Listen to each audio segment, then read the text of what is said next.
here sitting in the sanctuary with us, or if you're on the other side of the screen this morning, I just want to say happy Sunday. I'm so glad to be able to bring you a Bible lesson this morning. And it is another Bible hero. We've been talking a lot about Bible heroes, and this one is a good one. His name is Solomon.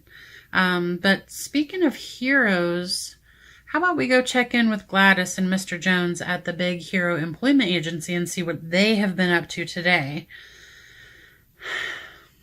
Let's go.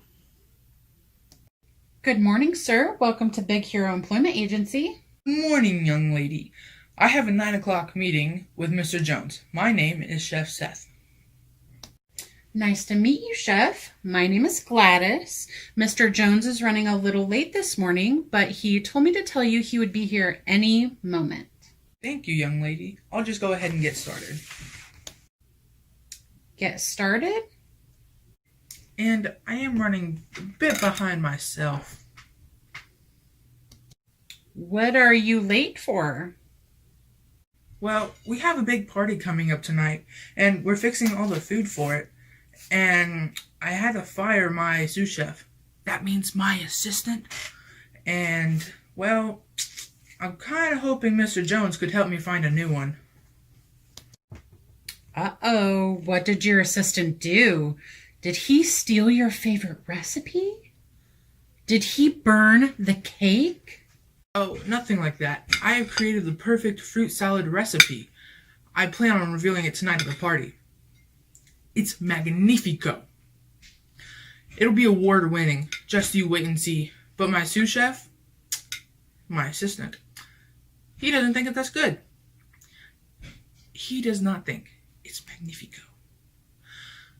I cannot listen to such negativity when I'm creating my masterpiece. Oh, well, that is a problem.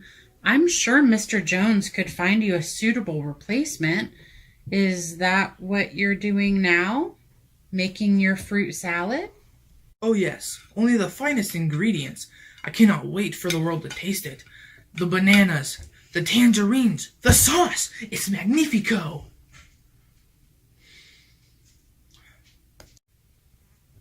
Wait, is that... A tomato? Yes it is. Only the finest fruits for my fruit salad. You're putting the tomato in the fruit salad. Why, yes. Many fruits go in my fruit salad. I don't think that tomatoes should go in the fruit salad. I know it's a fruit, but... Why? Why would an organic fruit like this not go in my fruit salad? I think I'm beginning to see the problem here. Do you know what you need? Looks like I need more bananas and another sous chef. That means my assistant. No, you need wisdom. I think I'm pretty smart. My little brain can hold a lot of knowledge. Well, having wisdom is a little different than just being smart. Knowledge is important, but wisdom helps us to know what to do with our knowledge. Ah, yes. That makes sense. I know a lot of things, but it's pretty useless unless I know what to do with them. Exactly. It's kind of like making fruit salad. Knowing that a tomato is a fruit is knowledge, but knowing not to add it to fruit salad, that's wisdom. It's not like the other fruits. It will make your sweet fruit salad not so sweet. Oh, I see what you mean. Tomatoes are not sweet like the others. Maybe I was too quick to fire my sous chef. That means my assistant. He was just trying to help me. Thank you, Gladys, for your wisdom and for helping me. Oh, it's no problem. Have a nice day. What a nice man. Good morning, Gladys. I'm so sorry I was running late. Where's Chef Seth? Oh, he decided that he did not need a sous chef after all. Shocking.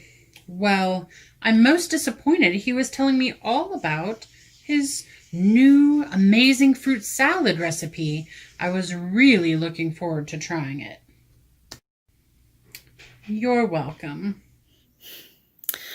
That Gladys, she is always stealing customers away from Mr. Jones.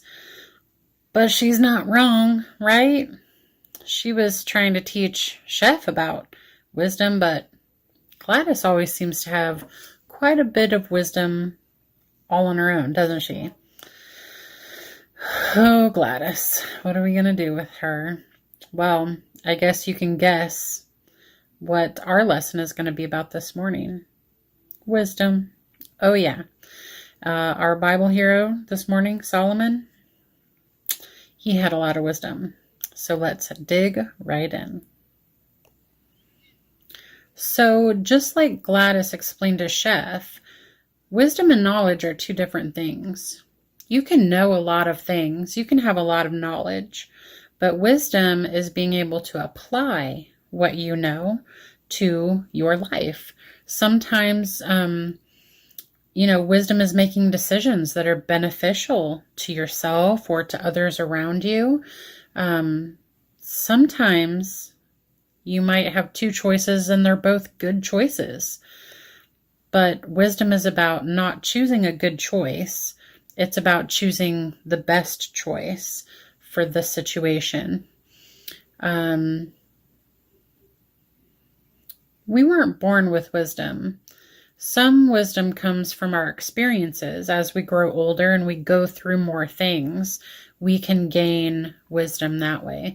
Sometimes we can gain wisdom by other people. If there's an adult that you trust and that you look up to, they can impart wisdom on you. They can tell you things and help you gain wisdom that way. And sometimes wisdom is given by God. That's how Solomon became so wise. After he became king, God came to him in a dream and said, Solomon, ask me for anything, and I'll give it to you. If God came to you in a dream and said, hey, you, ask for anything, what would you ask for? Would you ask for the fastest car? Or would you ask, maybe you want to own a sports team? That would be cool. Or if you want a bigger house or more money or anything, what would you choose? Do you know what Solomon chose? Wisdom. He asked God to give him wisdom. And you know what?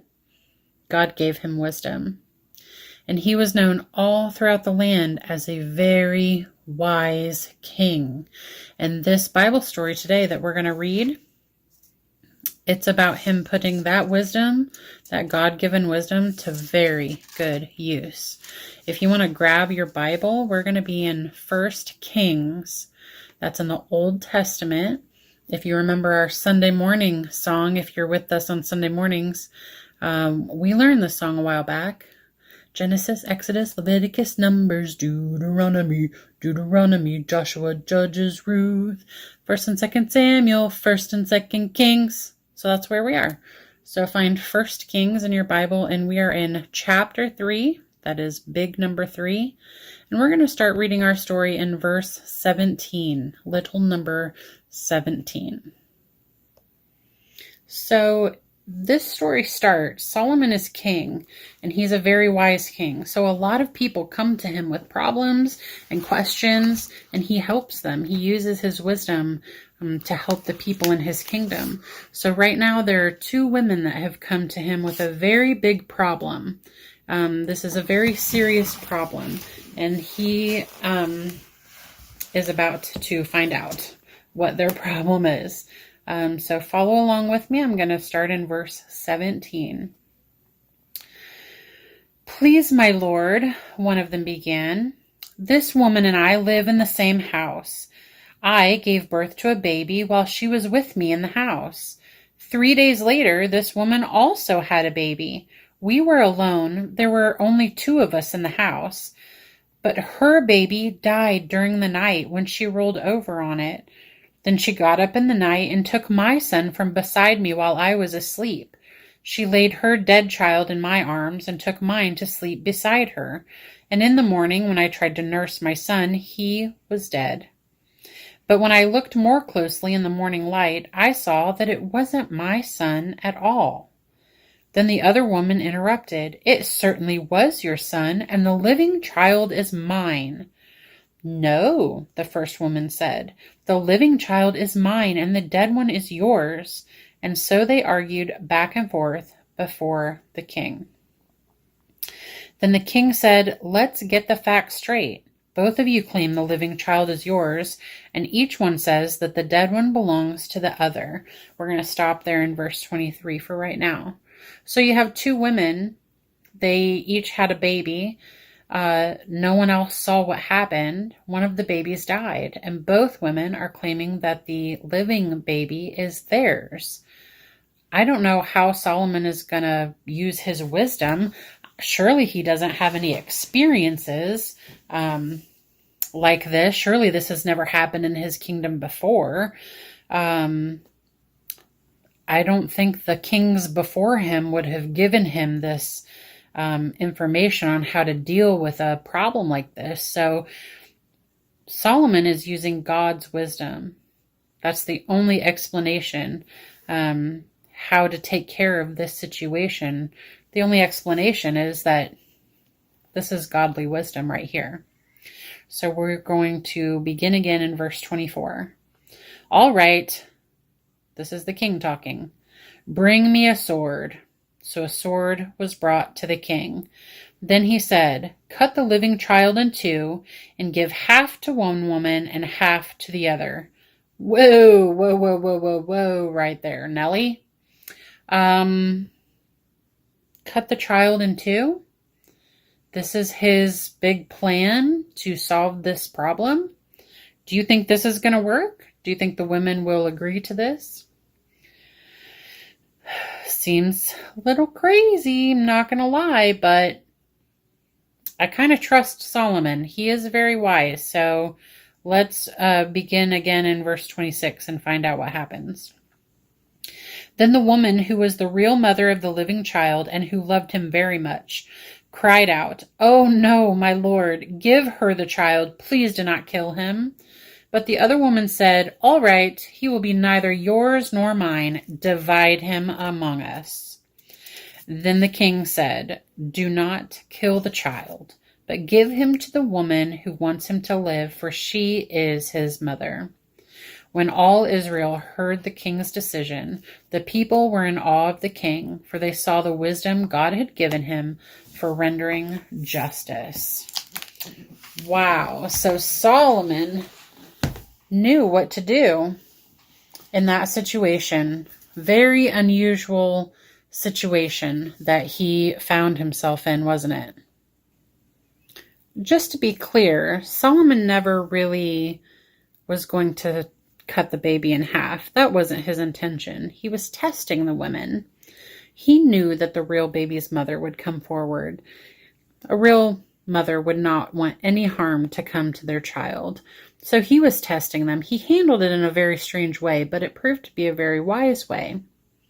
Sometimes the choices we have to make in life, sometimes the choice is clear. Like if your mom says, you have to eat your dinner if you want dessert. You can't have dessert unless you eat your dinner. Well, that's a very clear choice. If you really want the dessert, you're going to eat your dinner, right? Sometimes there's more than one good choice. You know, say your friend at school is having a really rough day and you notice something's a little off. You don't know what's wrong and you want to talk to him about it. Do you try to talk to him about it? Would that be the best way to go? Or would just giving him space and letting him deal with it on his own? Sometimes people deal with that well. Or do you mention it to the teacher and have the teacher talk to him? All three of those are good options. There's not a wrong option in there.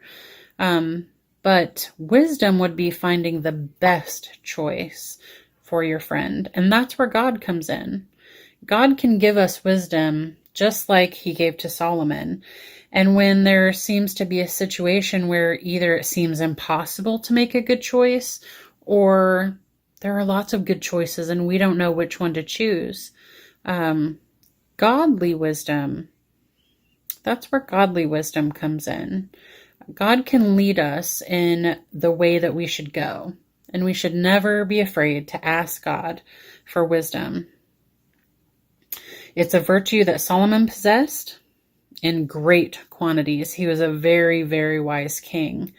But it's something all of the great heroes possess, and we can be wise too if we ask God to help. Okay, if you will bow your heads and close your eyes and say a little prayer with me. I'm going to pray out loud. You, as we talk about almost every single week, you can pray out loud. You can pray in your mind. You can repeat after what I'm saying. God hears us any way we speak to him. So let's pray for wisdom this morning, okay? Dear Jesus, thank you for our Bible lesson this morning. I thank you for your word. I thank you for stories like Solomon's that teaches us about you, that you can give us wisdom. Your word says if we lack wisdom and we want wisdom, all we have to do is ask and you will provide it. So I thank you for wisdom, Lord. And this morning I ask for wisdom. I ask, God, that you give me godly wisdom, that in every situation in my life, I can, first of all, I can come to you with any problem that I have, but that you can also lead me and guide me in the way that you would want me to go. And I pray for my friends at church this morning and on the other side of the screen, God, that you will give them wisdom with their relationships, with their family and their friends, when they go back to school in a few months, just in every situation in their daily lives. God, I just pray wisdom over them. And I pray that you will lead them and guide them in the way that you want them to go, so that they can be great heroes for you, for your kingdom. In Jesus' name, amen. All right, friends, I'll be right back with your craft for today. Okay, so if you are at home, this is a craft that you can do at home with just a few pieces of paper and some tape or glue stick, and markers, colored pencils, crayons, whatever you have lying around. You can make this craft. If you're here in the sanctuary today, Savannah probably already gave you a packet with all of the things in it, and we have a copy of our example here for you. But we are going to make some praying hands. I've written some things on mine and I'll go through and show you what it is. So you basically get a piece of paper that can be your hands, and I'm right-handed, so I traced my left hand. I folded my paper in half and I put my left hand so that my thumb was right up against the folded part, and then I cut out my hand from the tip of my thumb all the way around to the bottom of my thumb, and I don't cut that crease at all, okay? So that when you open it, it opens like this. And then I made a little pocket here that's just a half of an oval. I made sure that it fit on my hand. I cut that out and then I taped it on, but you can glue it on, and just make sure you just do the edges so that you can fit your little heart in here, which mine falls over the side. It says wisdom. Okay, so your little heart can tuck in your pocket there. You can decorate it however you want with, you can decorate the fingers and the pocket. You can decorate the hearts however you want. And mine says, Solomon asks for wisdom, and that's found in 1 Kings 3 and 9. And then the inside says, I can be wise like Solomon. All right, so that's going to be your craft for today. Thank you for joining me for our Bible lesson this morning, and I hope that I get to see all of you soon in our classroom, hopefully in just a few weeks. That will happen. But until then, I hope you guys are staying well, and I hope you're blessed, and we're praying for you still, and we will see you soon. Talk to you later, guys.